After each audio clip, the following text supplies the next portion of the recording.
నమస్తే. నేను మీ కుప్ప పద్మిని. ఇన్నాళ్ళు మీ సపోర్ట్‌ని నాకందిస్తూ, మీ ప్రేమని నాకందిస్తున్న ప్రతి ఒక్కరికి కృతజ్ఞతలు. ఇప్పుడు చూడబోతున్న ఈ వీడియో కూడా ఖచ్చితంగా మీకు ఉపయోగపడుతుంది. లైక్, షేర్ అండ్ సబ్స్క్రైబ్ చేసి మీ ఇష్టాన్ని, అలాగే మీ సపోర్ట్‌ని నాకందించండి. అలాగే ఈ వీడియో పట్ల మీ అభిప్రాయాన్ని కామెంట్ సెక్షన్‌లో కామెంట్ చేసి నాకు తెలియజేయండి. నమస్తే. నమస్తే. Welcome to our channel. నేను పద్మిని. ప్రస్తుతంతో పాటు ప్రముఖ ఆధ్యాత్మికవేత్త, జ్యోతిష పండితులు, అమ్మవారి సేవకులు, దత్త గణపతి ఉపాసకులు మురళీధర శర్మ గారు మనతో పాటు ఉన్నారు. మాట్లాడదాం. నమస్కారం మురళి గారు. మహాదేవ శ్రీమాత్రే నమః. మురళి గారు, ముందుగా మీకు శరన్నవరాత్రుల శుభాకాంక్షలండి. అందరికి మన రెడ్ టీవీలో ఉండేటువంటి భక్తులకు అందరికి కూడా భక్తులే అంటేగా వ్యూయర్స్ కాదు, ఎందుకంటే రెడ్ టీవీ భక్తి కదా. రైట్, అద్భుతం. దసరా అంటేనే అందరికీ కూడా చాలా చాలా ఇష్టమైనటువంటి పండగ. అమ్మవారు కూడా దివి నుంచి భువికి ఖచ్చితంగా వచ్చేటటువంటి రోజులు ఈ 9 రోజులు కూడా. అమ్మవారి ఆరాధన ఈ కలియుగంలో అత్యవసరం. అటు వినాయక ఆరాధన, అమ్మవారి ఆరాధన ఖచ్చితంగా చేసుకోవాలి. మరి ఈ 9 రోజులు వారి వారి శక్తానుసారం, వాళ్ళ ఇష్టానుసారం, చాలా అంటే అమ్మవారి మీద ఉన్నటువంటి ఇష్టం ఎలా అయితే ఉంటుందో దాన్ని ప్రకటితం చేస్తారు. ఖచ్చితంగా ఆరాధన విషయంలో తెలుస్తుంది వాళ్ళు చాలా బ్యూటిఫుల్ గా సెలబ్రేట్ చేసుకుంటారు, అలవాటే. కానీ 9 రోజులు మరి మొదట ప్రారంభమయ్యేప్పుడు ఎట్లాంటి విధి విధానాల్ని ఖచ్చితంగా ఆచరించాల్సి ఉంటుంది? అంటే ఎట్లా మనం క్లెన్స్ చేసుకోవటం, మన ఇంటిని క్లెన్స్ చేసుకోవటం, కానీ కొన్ని విధానాలు ఖచ్చితంగా ఫాలో చేయాలని శాస్త్రం చెప్తుంది. అవేంటో చెప్తారా? దేవి శరన్నవరాత్రి ఉత్సవాలు అంటేనే ఉత్సవాలు. ఇక గణపతి నవరాత్రి ఉత్సవాలన్నా కూడా ఇది ఉత్సవాలు అంటేనే ఒక అద్భుతం. ఇక మరి ఇంకొకసారి ఈ యొక్క నామకరణం అనేటువంటిది లేదు. అంటే ఏది, మనము గుప్త నవరాత్రులు వేరు, ఇది వేరు, ఉత్సవ నవరాత్రులు వేరు. కనుక ఖచ్చితంగా కూడా ఈ యొక్క కలియుగంలో దుర్గా అమ్మవారు, అదేవిధంగా శ్రీ గణపతి స్వామి వారికి సంబంధించి ఈ రెండు మాత్రమే ఎవరైతే ఎక్కువగా కూడా ఆరాధనలో ఉంటారో వీరిద్దరికీ ఎక్కువగా కూడా సేవాభావంతో ఓపెన్గా, అంటే వారితో కనెక్ట్ అయ్యి పూజ కావచ్చును, మాట్లాడడం కావచ్చును. అంటే ఇట్లా అంటున్నాను అని కాదు, కానీ మాట్లాడాలి. ఏదో పూజ చేసామా వెళ్ళిపోయామా అనేటువంటి భావన కాకుండా వారితో కూడా కూర్చొని చక్కగా కూడా చిరునవ్వు నవ్వుతూ పరిస్థితి ఇది ఇట్లా ఉంది అన్నట్టుగా కనెక్ట్ అయ్యి చెప్తూ ఉంటే ఏదో ఒక రోజు తప్పకుండా కూడా తదాస్తు అని మన గోడు ఏదైతే ఉందో తీర్చేటువంటి పరిస్థితి ఉంటుంది. అలా మనం ఎప్పుడు చెప్పగలం? ఆయన ఆ అమ్మవారు అక్కడ ఉన్నారు అని నమ్మినప్పుడు చెప్పగలం. అదే కదా. అది బొమ్మ అనుకుంటే బొమ్మ ఎక్కడి నుంచి ఇస్తుంది రిజల్ట్? కనుక ఏది ఉన్నా కూడా మన యొక్క ఈ భక్తి అనేటువంటి విషయంలో నమ్మకం అనేటువంటిది చాలా ఇంపార్టెంట్, అండ్ ప్యూర్ హార్ట్ అనేటువంటిది చాలా ఇంపార్టెంట్. ఇక్కడ చెప్పడానికి ప్యూర్ హార్ట్ అనేది సింపుల్, కానీ ఇది ఆచరించడము అని కానీ ఇది మనము ఇందులో ఈ సిద్ధాంతము అనేటువంటిది చాలా మోస్ట్ డేంజర్. ఇది ఎందుకు డేంజర్ అంటే ఎవరు ఉండలేరు. రకరకాల స్టేటస్లు, ఏం స్టేటస్లు అవంటే అవి చదివితే ఇది పెట్టింది వీరేనా, అరే వీరే ఇట్లా ప్రవర్తిస్తారు, మళ్ళీ వీరే ఇట్లా స్టేటస్ ఎందుకు పెట్టారనిపిస్తుంది మనకు. ఏది జనరల్గా ఎదుటి వ్యక్తితో ఎట్లా ఉండాలి అని స్టేటస్ పెట్టుకుంటారు. ఏ వ్యక్తితో ఎట్లా ఉండాలని కానీ, ఒక వ్యక్తి స్వభావం ఎట్లా ఉండాలని కానీ, ఎవరితో ఎట్లా ప్రేమగా ఉండాలని కానీ స్టేటస్ పెట్టినరా, కానీ వాళ్ళు మాత్రం వాళ్ళే ఉండరు. ఎదుటోడికి చెప్పేటందుకే నీతులు. నేను అనేది కనుక ఈ ప్యూర్ హార్ట్ అనేది నేను ఎన్నిసార్లు చెప్తున్నా, ప్యూర్ హార్ట్ తో ఉండండి అని. నేను ఇప్పుడు ఉండాలి అని మాత్రమే చెప్తాను. అంత అట్లా ఉంటేనే మంచి రిజల్ట్ ఉంటుంది, లేనిది మాత్రం కష్టము. ఒక ఆమె ఒక పూజకు అని చెప్పి వేరే పితృదోషానికి సంబంధించింది ఒక వద్ద ఒక 10 సార్లు కాల్ చేసింది. ఎందుకు, అక్కడ ఎట్లా ఉంటుంది, ఎన్నింటికి బయలుదేరాలి, ఎట్లా, ఏమిటి పరిస్థితి, ఏమిటి, ఇన్ని నెగిటివ్. ఇప్పుడు నేనున్నాను, పరిస్థితి ఇది, మీరు బయలుదేరండి, ఏదైనా ఉంటే జనరల్గా మీకు పితృదోషానికి సంబంధించింది చేయించుకోండి అని చెప్పి అక్కడ వారి నెంబర్ ఇచ్చి అంత అయిపోయింది కదా.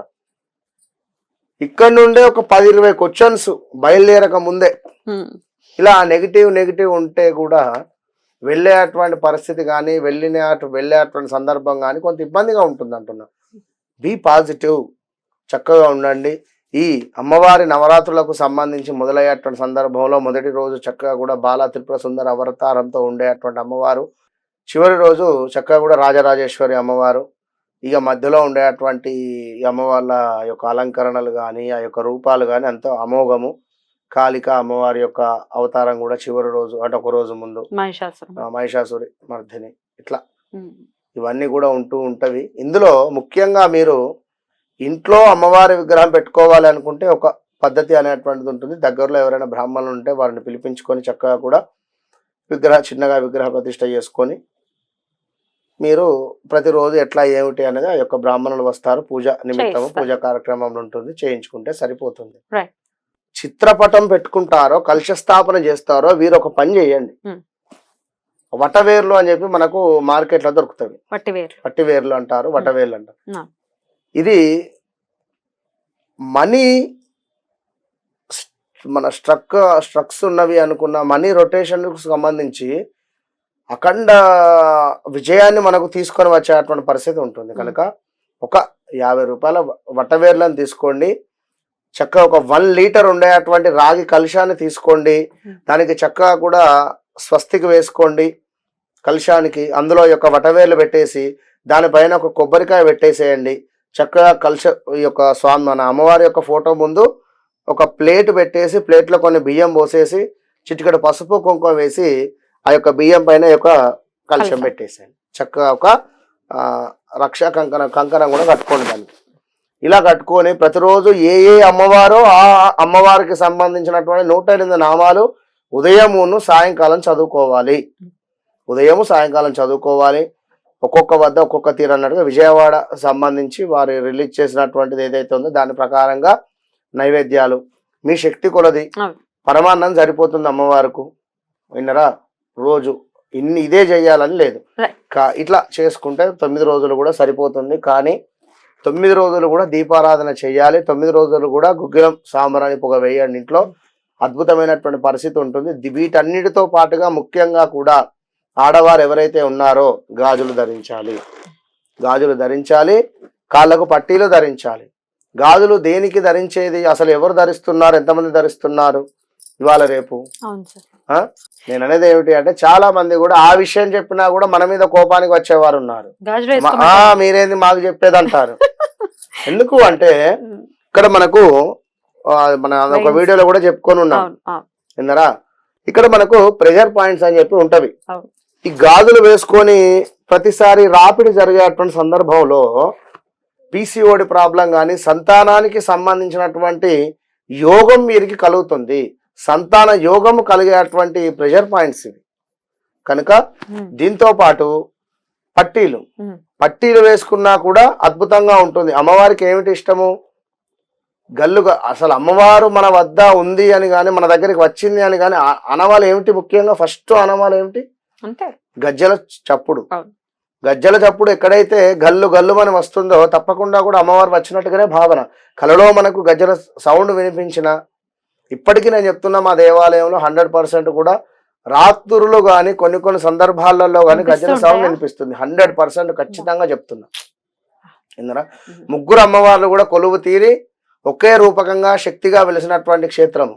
కనుక అంటే ఎక్కడైనా ఇప్పుడు ఈ నవరాత్రులలో ఖచ్చితంగా ఇంట్లో చిన్నపిల్లలు కానుండి అందరూ వేసుకోండి. చక్కగా పట్టీలు గాజులు వేసుకుంటూ ఉండండి. మరి 3వ తారీఖు నుంచి మొదలవుతున్నాయి కాబట్టి ఎలా మొదలు పెట్టమంటారు? ముందుగా ఫస్ట్ ఇంట్లో మీ యొక్క సింహద్వారం ఏదైతే ఉందో దానిని శుభ్రపరచుకోండి. ముందుగా ఆ రోజు శుభ్రపరచుకొని దానికి అద్భుతంగా గంధము పసుపు రెండింటిని మిక్స్ చేసి స్వస్తికు వేయండి. స్వస్తికు పక్కన 2 గీతలు చక్కగా కూడా గీసేసే ప్రయత్నం చేయండి. స్వస్తికు ఖచ్చితము. దీని తర్వాత గంగాజలము లేదా వాటర్లో కాస్త గంగాజలం లేదు అనుకుంటే వాటర్లో కొంత పసుపు కలిపేసి ఇల్లు మొత్తము కూడా శుద్ధి చేసుకోండి.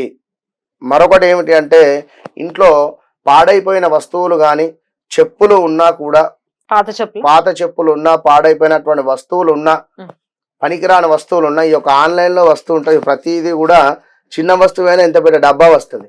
ఈ డబ్బాలన్నీ కూడా దాసేసి ఇంత అవుతాయి అవి. దాని నుండి కూడా ఎనర్జీ అవసరమా మనకు?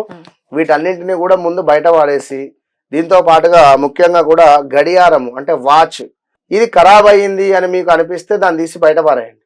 దాన్ని ఏందో రిపేర్ చేయించి మళ్ళీ దాన్ని పెట్టుకునేటువంటి ప్రయత్నం చేయకండి. ఇక ఇంట్లో ఖచ్చితంగా కూడా బొమ్మలు కానీ ఏమైనా విరిగిపోయినటువంటి ఏమైనా ఉన్నా కూడా వాటిని పారేసే ప్రయత్నం చేయండి. Discard చేయాలి. బిర్యానీ ఆకు, లవంగాలు, అదే విధంగా మనకు కర్పూరము, ఇలాచి, వీటన్నింటినీ కూడా ఇదే రోజు వీటిని కలిపి ఒక పొగగా వేసేటువంటి ప్రయత్నం చేయండి. ధూపం. ప్రతిరోజు కూడా ధూపం వేయండి. అమ్మవారికి ఎంతో ప్రీతి. ఈ విధంగా ఈ యొక్క 11 రోజులు కూడా హ్యాపీగా ఈ విధమైనటువంటి పరిణామాలు చేస్తూ ఉండండి. మరొక ఎక్సలెంట్ సూపర్ ఏమిటి అంటే, అందరూ మామిడాకులు కడుతూ ఉంటారు ఖచ్చితంగా కూడా. సింహద్వారం. కానీ అశోక చెట్టు అని చెప్పి మనకు ఇప్పుడు ఈ మధ్యలో రేర్ కొన్ని చెట్లు ఉంది, కొన్ని ప్లేసులలో ఉంటుంది. ఎక్సలెంట్ గా బాగా పొడుగ్గా ఉంటుంది.